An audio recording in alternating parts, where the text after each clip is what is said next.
Assalamualaikum warahmatullahi wabarakatuh. Perkenalkan, saya Dr. Rizky Rahmawati, STMM, dosen tetap Prodi Manajemen Universitas Merdeka Malang, PDKU Ponorogo. Video ini saya buat untuk memenuhi persyaratan unjuk kerja Tridharma Perguruan Tinggi Sertifikasi Dosen tahun 2026. Pada kesempatan kali ini, saya ingin menyampaikan terkait mata kuliah yang saya ampu dan sesuai dengan bidang keahlian saya, yaitu mata kuliah pemasaran strategik. Pemasaran strategik adalah mata kuliah pilihan program studi S1 Manajemen yang ditempuh oleh mahasiswa semester 5 yang memilih konsentrasi pemasaran. Mata kuliah ini berbobot 3 SKS dengan kode mata kuliah 114535. Diselenggarakan dalam 16 kali pertemuan tatap muka dengan rincian 14 kali pertemuan materi dan penugasan serta 2 kali pertemuan untuk ujian tengah semester dan ujian akhir semester. Mata kuliah ini membahas terkait proses pengambilan keputusan strategis di bidang pemasaran yang selaras dengan strategi korporasi dan unit bisnis. Selain itu, mata kuliah ini juga memberikan pemahaman mengenai perumusan, implementasi, serta evaluasi strategi pemasaran untuk menciptakan keunggulan bersaing. Pada akhir mata kuliah, mahasiswa juga akan dibekali dengan penyusunan strategic marketing plan yang dapat diimplementasikan sesuai dengan kondisi dan kebutuhan organisasi. Adapun capaian pembelajaran lulusan atau CPL Prodi pada mata kuliah ini telah tertuang dalam RPS dan telah divalidasi oleh Ketua Prodi dan Gugus Kendali Mutu Prodi. 3 komponen dalam proses pembelajaran pada mata kuliah ini yaitu delivery, interaction, dan assessment.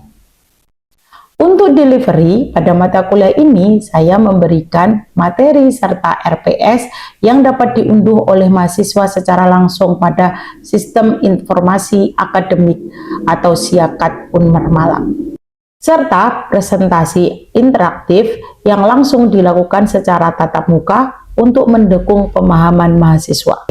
Materi yang saya sampaikan didukung oleh media pembelajaran seperti video interaktif, studi kasus, kemudian artikel bereputasi, serta kuis interaktif. Interaction pada mata kuliah ini melibatkan komunikasi 2 arah antara dosen dan juga mahasiswa, di mana terjadi tanya jawab, diskusi, dan juga kolaborasi bersama. Asesmen atau sistem penilaian yang saya lakukan pada mata kuliah ini terdiri dari 2, yaitu asesmen formatif dan asesmen sumatif. Asesmen formatif digunakan untuk penilaian proses yang dilakukan dalam perkuliahan berupa kuis, tugas proyek individu dan kelompok, serta penilaian sikap dan keterampilan sesuai dengan RPS. Selanjutnya, asesmen sumatif yang dilakukan dalam bentuk ujian tengah semester dan juga ujian akhir semester sebagai bentuk penilaian akhir. Model pembelajaran yang digunakan pada mata kuliah ini yaitu case method dan project based learning yang didukung dengan pendekatan collaborative learning serta problem based learning. Metode pembelajaran yang diterapkan meliputi ceramah interaktif, diskusi kelompok, studi kasus, presentasi, penugasan individu, telaah artikel jurnal, serta penyusunan strategic marketing plan berdasarkan permasalahan nyata yang dihadapi organisasi atau perusahaan. Referensi yang digunakan dalam mata kuliah ini berasal dari buku-buku karya para ahli seperti artikel jurnal nasional dan internasional bereputasi, serta hasil penelitian dan publikasi yang dihasilkan oleh dosen pengampu sesuai dengan bidang keilmuan pemasaran dan manajemen strategik. Berikut adalah video proses pembelajaran pada mata kuliah pemasaran strategik dengan materi, segmentasi, dan target pasar. Assalamualaikum warahmatullahi wabarakatuh. Oke, selamat pagi semuanya. Sehat? Alhamdulillah sehat. Oke, alhamdulillah hari ini kita juga masih bisa bertemu lagi ya di pertemuan keberapa hari ini? Kelima, ya kan? Nah, oke, jadi kita akan membahas materi baru lagi. Nah, sebelum kita masuk materi baru, masih ingat nggak materi minggu kemarin? Masih. Apa coba materi terkait apa? Terkait riset pasar kan? Ya, oke. Berarti mungkin ada yang masih ingat nggak pengertian dari riset pasar? Menurut Carven, masih ada ingat nggak? Oke, coba Mas Andika. Iya. Menurut Carven, riset pemasaran adalah penelitian di bidang pemasaran yang dilakukan secara sistematis, mulai dari perumusan masalah, perumusan tujuan penelitian, pengumpulan data, pengolahan data, dan interpretasi hasil penelitian. Oke, ya. Terima kasih. Jadi bisa dijelaskan ya dari menurut Carven tahun 2026 bahwa pengertian dari riset pasar sendiri itu adalah melakukan penelitian terkait dengan pasar yang ada. Ya, oke. Selanjutnya tentang materi riset pasar, masih ada yang ingat nggak bagaimana riset pasar itu dijalankan? Saya, Bu. Oh ya, oke, Mas Owi. Kemarin saya mencatat ada beberapa cara yang bisa dilakukan untuk melakukan riset pemasaran. Oke. Yang pertama itu dengan menyebar kuesioner sesuai dengan target market dan tujuan riset pasar. Ya. Lalu melakukan riset pengumpulan sekelompok target market dan menyampaikan informasi mengenai produk atau jasa yang kita tawarkan serta kelebihan dan kekurangannya. Dan juga melakukan observasi. Tapi kalau observasi ini biasanya dilakukan dengan sukarela dan acak dalam pemilihan respondennya. Oke, terima kasih. Jadi Mas Owi mencatat sepertinya ya minggu kemarin. Ya, oke. Jadi terkait dengan bagaimana riset pasar itu dilakukan, salah satunya adalah kita melakukan observasi yang terakhir tadi ya. Jadi observasi, kemudian kita juga yang kedua melakukan riset secara grup, itu menentukan segmen nanti yang akan dituju. Kemudian yang terakhir bisa dijawab dengan melakukan kuesioner. Itu biasanya pertanyaan terbuka. Gitu ya. Oke. Selanjutnya untuk materi pada pertemuan di minggu ini kita akan belajar tentang segmentasi dan target pasar. Jadi setelah kita membahas riset pasar dengan adanya hasil dari riset pasar tersebut, kemudian kita bisa merumuskan segmen dan target pasar yang ada. Ya. Jadi dari situ. Nah, mungkin di pertemuan kali ini kita akan membahas itu, tapi sebelumnya saya akan menjelaskan terkait dengan materi apa sih yang akan kita bahas di pertemuan hari ini. Yang pertama, nanti kita akan belajar tentang segmentasi dan penetapan pasar sasaran. Kemudian kita juga akan menentukan segmen pasar mana yang akan dituju. Kemudian bagaimana proses dalam memilih segmen tersebut. Dan terakhir kita menjaga hubungan strategi dalam penetapan pasar tersebut. Ya, itu adalah materi yang akan kita bahas. Selanjutnya untuk capaian pembelajaran, yang pertama kita akan menjelaskan konsep, kemudian kita akan melakukan analisis, dasar-dasar segmentasi pasar, kemudian kita akan menentukan target pasar yang sesuai, dan yang terakhir kita akan mengaplikasikan konsep dari pemasaran tersebut dalam penyusunan strategi marketing plan dalam bentuk tugas kelompok. Ya, oke. Jadi hari ini kita akan belajar itu semua. Oke, jadi sudah siap untuk hari ini? Siap. Oke, terima kasih. Jadi kita akan belajar itu. Nah, untuk materi yang pertama kita akan membahas tentang pengertian dulu. Jadi pengertian dari segmentasi pasar itu apa sih? Nah, oke. Jadi sesuai dengan buku dari literatur yang kita telah kita cantumkan di RPS, bahwa pengertian dari segmentasi pasar menurut Carven tahun 2026 bahwa segmentasi pasar itu adalah kegiatan membagi suatu pasar menjadi kelompok-kelompok kecil atau pembeli yang berbeda, memiliki kebutuhan, kemudian memiliki karakteristik, kemudian juga memiliki perilaku kayak gitu ya. Jadi itu yang kita kita bisa jelaskan di dalam penentuan segmentasi pasar gitu. Nah, di dalam segmentasi pasar itu sendiri pun kita juga mempunyai beberapa langkah dalam proses penentuannya itu ya. Oke, jadi langkah sendiri itu diawali langkah awal untuk membagi-bagi menjadi bermacam-macam konsumen. Itu merupakan bentuk dari segmentasi pasar itu sendiri. Ya, jadi ini menurut Pak Arven.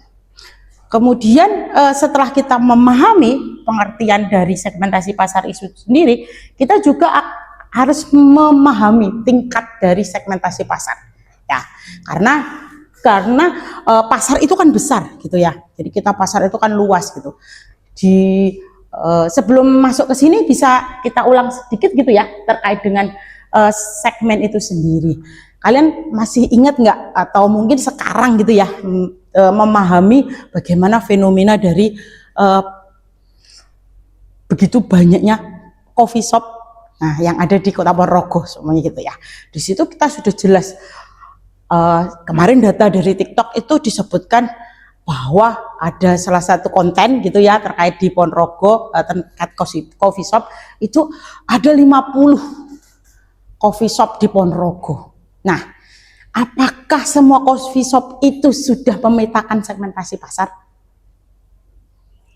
Ayo, gimana? Belum tahu, belum tentu. Ada yang sudah memetakan, ada yang juga belum kayak gitu. Nah, itu salah satu kenapa sih segmentasi pasar itu harus ada gitu. Karena ketika kita bersaing, kita tidak tahu segmen kita siapa, kita tidak tahu target kita siapa, apakah nanti kita bisa akan memenangkan persaingan ini? Akan kita mempunyai keunggulan sendiri? Ya kan? Oke. Nah, makanya oleh karena itu segmentasi pasar itu penting gitu. Nah, dengan segitu besar pasar yang ada, maka kita harus menentukan dulu segmen itu siapa gitu. Oke. Kemudian selanjutnya adalah tadi jadi tingkat segmentasi pasar. Tingkat segmentasi pasar itu apa? Jadi di titik awal itu kita mendiskusikan segmentasi pasar. Setelah kita memahami segmentasi pasar dari pengertian tadi, kita bisa mendiskusikan bagaimana segmentasi pasar itu terbagi beberapa pasar. Salah satunya adalah titik awalnya itu berasal pada pemasaran massal. Jadi karena pemasaran itu dalam bentuk besar gitu ya, dan terjadi secara masif kayak gitu. Nah, akhirnya kita akan membagi-bagi menjadi beberapa kategori terkait dengan tingkat dari segmentasi pasar itu sendiri. Ya. Nah, ini adalah beberapa kategori dari segmentasi pasar. Yang pertama adalah pemasaran berdasar segmen, kemudian adalah pemasaran ceruk atau ceruk pasar. Biasanya kita, kalau bahasa Inggrisnya biasanya disebut dengan niche market gitu ya, niche market. Kemudian adalah pemasaran lokal dan selanjutnya adalah pemasaran individu. Nah, dari kategori ini itu ada ciri khas sendiri ya, ada ciri khasnya sendiri. Salah satunya adalah pemasaran segmen. Pemasaran segmen itu adalah segmen pasar terdiri dari kelompok pelanggan yang memiliki seperangkat keinginan yang sama. Nah, ini bisa kita contohkan adalah ya mahasiswa membutuhkan apa yang sama? Buku, ya kan? Nah, itu sama-sama menjadi mahasiswa, sama-sama butuh buku, literatur kayak gitu ya. Nah, itu adalah kebutuhan dari mahasiswa. Selain buku apa coba? Laptop. Oke. Nah, di situ. Jadi ada laptop, ada perangkat pembelajaran gitu ya. Itu adalah pemasaran segmen. Kemudian adalah pemasaran ceruk. Ceruk itu biasanya adalah pelanggan yang sempit, yang jarang. Tetapi biasanya dari segmen ini itu akan menjadikan kita mendapatkan sesuatu yang menguntungkan bagi organisasi. Karena kenapa? Kalau kita bisa mengangkat segmen tersebut, mengambil ceruk pasar atau niche market ini, itu menjadikan keuntungan sendiri. Karena orang lain tidak melihat itu. Nah, karena pemasar lain tidak melihat itu. Karena biasanya barangnya itu jarang gitu, niche market itu. Ya. Kemudian adalah pemasaran lokal. Nah, pemasaran lokal ini mencerminkan tren pertumbuhan yang mengakar rumput gitu ya biasanya. Ya memang biasanya ada di sekitar kita produknya, kemudian biasanya ada gampang ditemui kayak gitu. Itu adalah pemasaran lokal. Dan selanjutnya adalah pemasaran individual. Nah, kalau pemasaran individual itu biasanya lebih didasarkan pada kebutuhan masing-masing dari individu ataupun konsumen. Nah, jadinya lebih segmennya itu mengarah pada segmen tunggal yang disesuaikan atau customize. Ada yang tahu nggak kalau yang produk yang customize itu seperti apa? Apa yuk? Ada yang tahu mobil Ferrari atau Porsche gitu? Itu oke ya, ada ya. Jadi mobil-mobil itu karena harganya mahal dan itu yang membutuhkan juga nggak banyak, dia lebih mengcustomize kebutuhan dari setiap konsumennya yang punya Ferrari tersebut. Karena yang punya Ferrari tentu dia tidak ingin disamakan dengan pemilik Ferrari yang lain gitu kan ya. Nah, itu akan menimbulkan itu tadi pemasaran yang lebih individual. Jadi mengetahui apa yang diinginkan dari konsumen itu sendiri ya. Itu adalah tingkat dari jenis dari segmentasi pasar. Selanjutnya kita akan membahas apa sih pentingnya dari segmentasi pasar itu sendiri. Nah, jadi kita akan pahami bahwa segmentasi pasar itu penting itu karena tadi sudah dijelaskan bahwa pasar itu besar, pasar itu homogen, ada kebutuhan, ada keinginan dari pelanggan yang berbeda-beda. Jadi itu menjadikan kenapa sih pemasaran itu penting ya. Nah, karena kalau kita pahami tanpa adanya segmentasi pasar itu ya, itu semua pelanggan itu diperlakukan sama ya, dengan strategi. Mungkin kalau zaman dulu, nah itu strategi pemasaran seperti ini sangat umum terjadi gitu, karena mungkin produknya belum banyak gitu ya, terus habis itu saingannya perusahaan-perusahaannya juga belum ada gitu. Tapi kalau sekarang gitu ya, dengan jumlah produk, sama contohnya kopi aja tadi saya jelaskan, kopi itu ada berapa sih jumlahnya? Ada di Kota Porong aja ada 50 coffee shop kayak gitu ya. Bayangkan 50 itu menjaring konsumennya siapa, coba targetnya siapa gitu. Kalau tidak tahu, apa hanya mahasiswa aja kan belum tentu. Jadi ada banyak target-target juga. Nah, jadi kita harus melakukan kegiatan pemasaran yang berbeda gitu, dengan menentukan juga dulu segmentasi mana sih yang menjadi target kita. Karena kalau tadi tanpa segmentasi sendiri itu kita tidak tahu produk dari yang disukai oleh konsumen itu siapa, atau konsumen sendiri kan tidak paham, oh aku tuh pengennya apa sih kayak gitu. Itu kadang belum tuh, terus harganya yang tidak sesuai gitu ya, kemudian promosi yang tidak menarik kayak gitu ya, akhirnya menjadikan orang tersebut juga enggan lah aku datang ke coffee shop tersebut kayak gitu. Kemudian tidak relevan dengan kebutuhan dan selanjutnya itu ya tidak menarik gitu. Itu menjadikan kalau kita tidak paham segmentasi dari produk tersebut apa.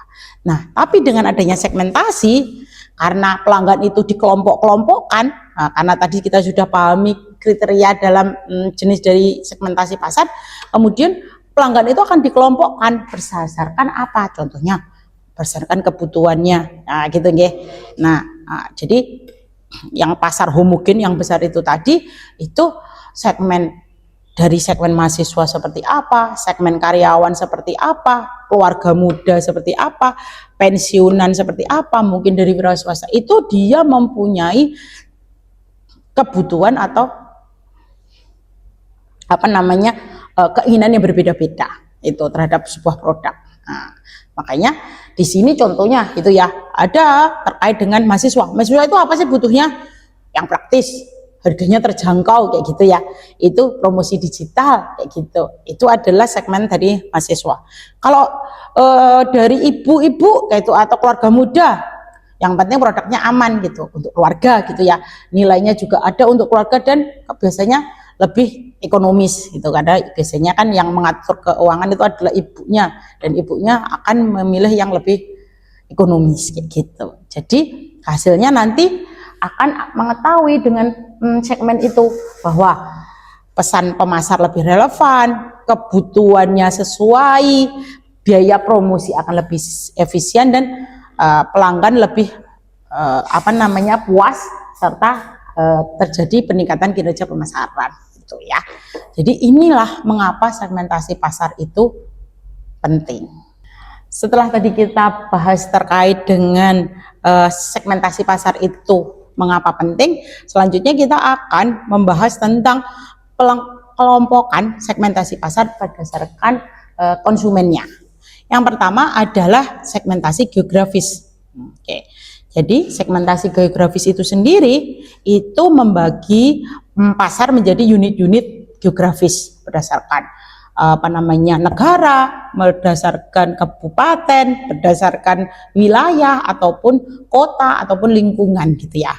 Nah, selanjutnya setelah geografis itu ada demografis. Kalau demografis ini lebih kepada pasar dibagi berdasarkan usia. Ya. Terus habis itu keluarga, siklus kehidupan, jenis kelamin, kayak itu pendapatan, pekerjaan, ataupun pendidikan dan lain-lain. Nah, demografi ini biasanya adalah bentuk pengelompokan yang sangat populer, karena setiap orang itu ataupun setiap demografis orang, mungkin dari jenis kelamin ataupun pendapatan, itu biasanya akan memiliki keinginan atau kebutuhan yang sama gitu ya. Oke.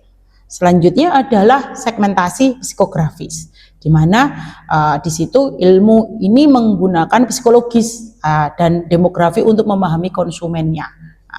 Jadi biasanya didasarkan pada gaya hidup, kemudian nilai-nilai kayak gitu ya. Biasanya terkait dengan 3 motivasi utama konsumen, yaitu idealisme, pencapaian, dan ekspresi diri. Yang terakhir itu adalah segmentasi perilaku, di mana setiap individu ataupun setiap segmen itu pun akan memiliki ataupun dikelompokkan pada perilaku-perilaku yang sama ya, terkait dengan pengetahuan, sikap, penggunaan ataupun respon terhadap suatu produk. Nah, ini dapat memberikan peran keputusan dengan mudah mengidentifikasi pembeli untuk banyak produk gitu ya. Setelah tadi kita pahami terkait dengan jenis-jenis dari segmentasi pasar, akhirnya terakhir kita harus tahu dari segmentasi tersebut kita memilih yang mana. Nah, jadi kita menentukan pasar sasaran itu sendiri.